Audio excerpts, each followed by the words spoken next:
Samajwadi party के राष्ट्रीय अध्यक्ष और यूपी के पूर्व मुख्यमंत्री अखिलेश यादव को सीबीआई ने समन भेजा है। सीबीआई ने अवैध खनन मामले में 29 फरवरी यानी गुरुवार को अखिलेश यादव से पूछताछ के लिए दिल्ली बुलाया है।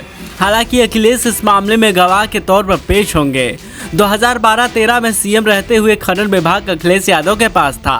उस समय अवैध खनन को लेकर गंभीर आरोप लगाए गए थे। अखिलेश यादव को सीबीआई द्वारा भेजे गए समन के बाद तमाम नेताओं की प्रतिक्रियाएं भी सामने आने लगी हैं। बता दें कि 5 साल पहले ये केस दर्ज हुआ था। इस पर सपा के पिछड़ा वर्ग प्रकोष्ठ के अध्यक्ष राजपाल कश्यप ने कहा कि अखिलेश यादव जी का आज लखनऊ के पार्टी दफ्तर में मीटिंग है। यह मीटिंग पीडीए पर होनी है, इसलिए वह दिल्ली नहीं जाएंगे। चुनाव का हवाला देते हुए अखिलेश यादव ने दिल्ली सीबीआई दफ्तर नहीं जा रहे हैं।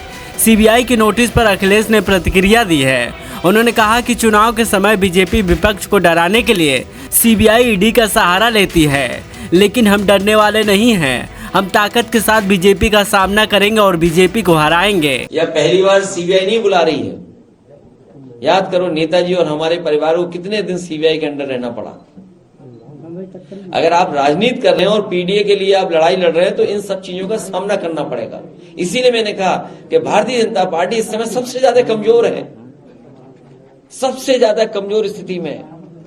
10 साल के बाद भी इतने घबराए हुए लोग। और मैं आपसे कह रहा हूं कि यूपी से आए थे, यूपी से ही जाएंगे बाहर। अगर 2014 में आए थे तो उत्तर प्रदेश की जनता 2024 में इन्हें बाहर कर देगी। क्या देश के लोगों की आंख थोड़ी बंद है? क्या देश के लोगों को नहीं दिखाई दे रहा कि आप चंडीगढ़ के चुनाव को जीतने के लिए बैलेट पेपर पे क्या वोट डलवाए आपने? वोट को खराब किसने किया? अगर बैलेट से वोट ना पड़े होते और सीसीटीवी कैमरा ना होता तो वो भारतीय जनता पार्टी की चोरी और वोट की डकैती पता नहीं लगती। जो वोट की लूट पता लगी है वो बैलेट पेपर की वजह से बची है। क्या देश की जनता नहीं देख रही है कि हिमाचल में एक मुख्यमंत्री को एफआईआर लिखानी पड़ रही है? क्या ये परिस्थितियां आपने कभी पहले देखी होंगी?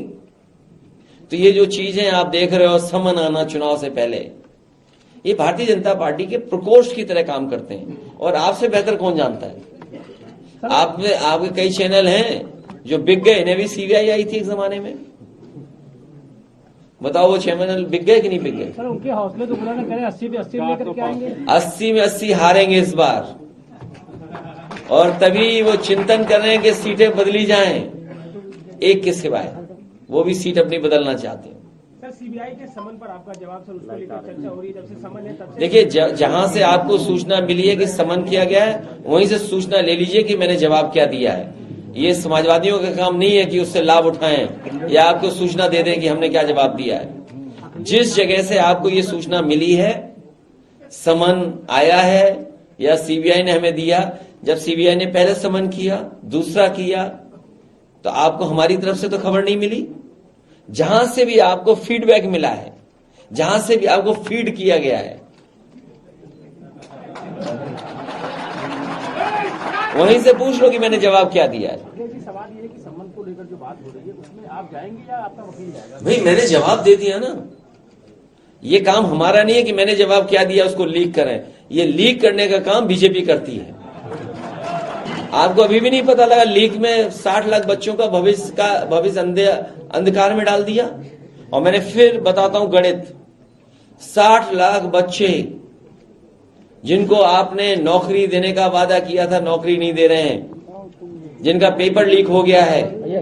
60 लाख बच्चे और केवल उनके माँ बाप, पिता और माँ को अगर हम गणित लगा लें तो 3 इंटू 60 लाख क्या हुआ? 1 करोड़ 80 लाख।